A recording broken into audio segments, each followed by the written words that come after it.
তোমার ইচ্ছা করতে পূরণ, নিটোল চলায় চলতে পারে, মন বিবেকার শরীর দিয়ে দেখতে শুনতে বুঝতে পারে।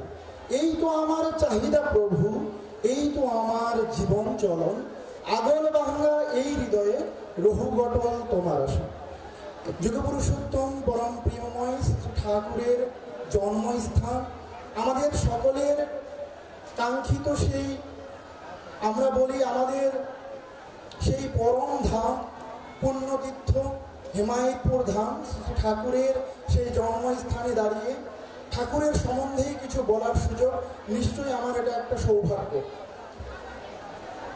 সৎ এ সংযুক্তির সহিত তদ্গতি সম্পন্ন যারা, তারাই সৎসঙ্গী, আর তাদের মিলন ক্ষেত্রই সৎসঙ্গ, বলেছেন যুগপুরুষোত্তম পরম প্রেমময় শ্রী ঠাকুর অনুকূল চন্দ্র।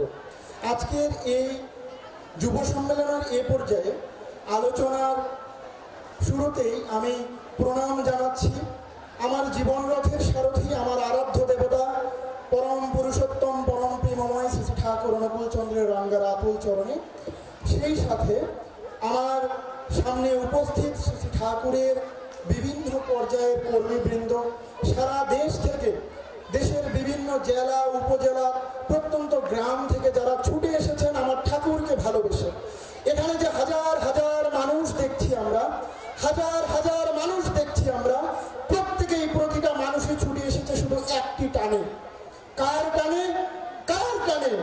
একমাত্র একটি টানে, আমার পরম পুরুষোত্তম শ্রী ঠাকুর অনুকূল চন্দ্র, তার টানে, আমার গুরুর টানে। আজকে আমাদের আলোচ্য বিষয়, আজকে আলোচ্য বিষয় নির্ধারিত রয়েছে আদর্শ পরিবার গঠন এবং সুবিবাহ। এই যে আদর্শ পরিবার গঠন এবং সুবিবাহ, এই আলোচনার প্রত্যেকটি পার্টকে যদি আমরা ভাঙি, আমরা দেখি আদর্শ একটি শব্দ আছে। What is called ideal? আদর্শ কি? আদর্শ বলতে আমরা কি বুঝি? এই যে প্রত্যেকটা মানুষ আজকে ছুটে এসেছেন দেশের বিভিন্ন প্রত্যন্ত জায়গা থেকে, জেলা উপজেলা প্রত্যন্ত গ্রাম থেকে, কাকে ভালোবাসে? ঠাকুরকে ভালোবাসে। কত মানুষ আজ কত কষ্ট সহ্য করে আমরা এখানে উপস্থিত হয়েছি, কাকে ভালোবাসে? ঠাকুরকে ভালোবাসে। দ্যাট ইজ কল্ড আইডিয়াল, আদর্শ, যাকে আমরা ফলো করি, যাকে আমরা ফলো করে আমাদের লাইফটাকে ফর্ম করি। আমরা পরিবার গঠনের আগে আমাকে জানতে হবে আমার ব্যক্তিকে গঠন করা।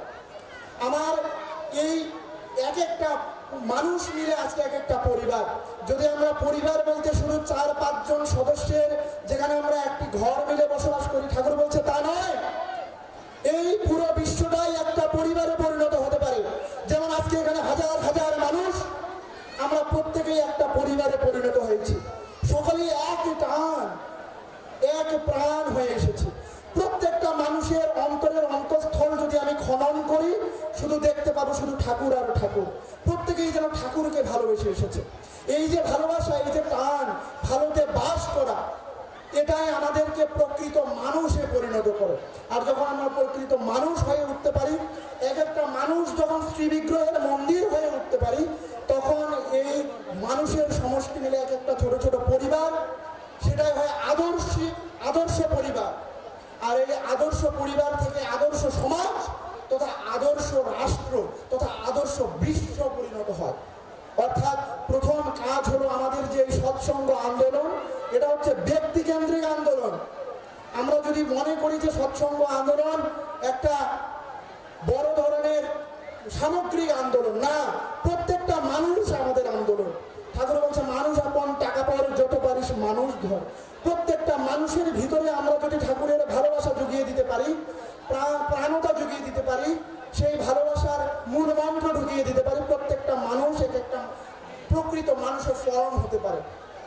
আমাদের প্রত্যেকের কাছে কি চেয়েছে ঠাকুর? প্রত্যেকের কাছে চেয়েছে আমরা যে এখানে বসে আছি প্রত্যেকটা মানুষ, ঠাকুর চেয়েছেন আমরা প্রত্যেকটা মানুষ এক একটা শ্রী বিগ্রহের মন্দির হয়ে উঠবো। এটা হচ্ছে আমাদের প্রথম পার্ট। প্রথম কথা হলো আমাকে নিজেকে ফর্ম করতে হবে। পরিবার গঠনের আগে আমাকে নিজেকে ফর্ম করতে হবে। আমি যদি নিজে গঠিত হতে পারি, আমার সন্তান হবে গঠিত, তারপরে আমার পুরো পরিবার প্রতিষ্ঠিত হয়ে যাবে। যদি আমি নিজেকে ফর্ম করতে পারি, নিজেকে সেই আইডিয়াল সেন্ট্রিক করে গড়ে উঠতে পারি, অর্থাৎ এই আন্দোলনটা হচ্ছে আমার ব্যক্তি কেন্দ্রিক আন্দোলন। আমাকে আগে নিজেকে নিজের জীবনে ঠাকুরকে প্রতিষ্ঠিত করতে হবে। আমি আজকে আপনাদের সকলের কাছে একটি মেসেজ শুধু দিব। আমি অত গভীরে আলোচনার জন্য আজকে যাচ্ছি না। আমি শুধু একটি মেসেজ আপনাকে দিব, আপনাদের দিব, যে আমরা যে ঠাকুরকে ভালোবেসে এতজন এসেছি, কিন্তু এখানে একটা কারণ আছে। কেউ এসেছি হয়তো ব্যবসা করতে, কেউ হয়তো এসেছি একটু ঘুরে যেতে, কেউ হয়তো এসেছি, মানে সবারই প্রত্যেকটা কারো না কারো কোনো লক্ষ্য আছে। হয়তো ইষ্ট প্রাণতার পিছনে, ইষ্ট স্বার্থের পিছনে একটা ব্যক্তি স্বার্থ আছে।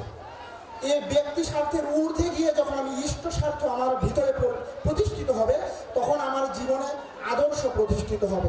তবে আমার জীবনটা আদর্শিক জীবন হবে, আর পুরো পরিবারটা একটা আদর্শ পরিবারে পরিণত হতে পারে। অর্থাৎ আদর্শ পরিবারের আগে আমাকে আগে আদর্শ জীবন প্রতিষ্ঠিত করতে হবে।